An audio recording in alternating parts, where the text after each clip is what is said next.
নমস্কার, আমার প্রিয় সাবস্ক্রাইবার।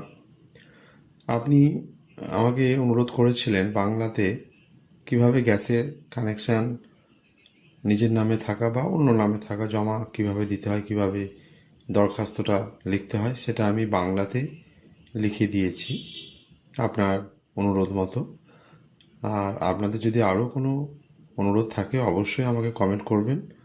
আমি সেটা নিশ্চিতভাবে একটু সময় লাগলেও আমি আপনার রিপ্লাই দেবো এবং আপলোড করে দেবো। প্রথমত হচ্ছে প্রধান নির্বাহী কর্মকর্তা বা সিইওকে প্রধান নির্বাহী কর্মকর্তা বলে। তারপরে যে গ্যাস কানেকশানের নাম আছে আপনার গ্যাস কোম্পানির নাম দেবেন।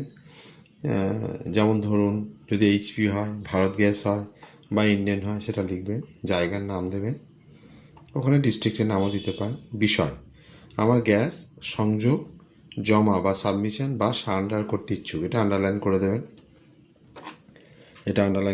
এভাবে।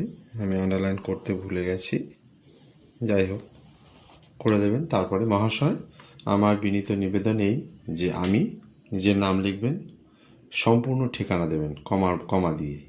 এই স্থানের স্থায়ী বাসিন্দা, অর্থাৎ যে জায়গার আপনি স্থায়ী বাসিন্দা সেটা লিখবেন। আমার আর্থিক অসচ্ছলতা অথবা ব্যক্তিগত সমস্যার জন্য আমি আমার নামে গ্যাস সংযোগটি জমা দিতে চাই।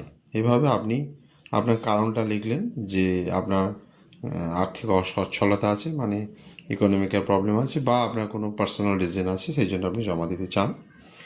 আপনি আমাকে প্রয়োজনীয় সমস্ত নথি নিয়ে আমার জমা রাখা সিকিউরিটি ডিপোজিট ফেরত দিয়ে বাধিত করবেন। খুব সংক্ষিপ্ত আমি চিঠিটা লিখেছি। যে সমস্ত ডকুমেন্ট ওনারা চাইবেন সেটা দিতে হবে, যেমন আপনার গ্যাসের যে পাইপ, আপনার ওভেনটা, আর যে গ্যাসের ওপরে যে অংশটা থাকে সেটা জমা দিতে হয়, আর সিলিন্ডার জমা দিতে হয়। এগুলো জমা দিতে হবে, সঙ্গে সঙ্গে আপনার সিকিউরিটি যত ডিপোজিট আছে আপনি ফেরত পেয়ে যাবেন। এই হচ্ছে নিয়ম।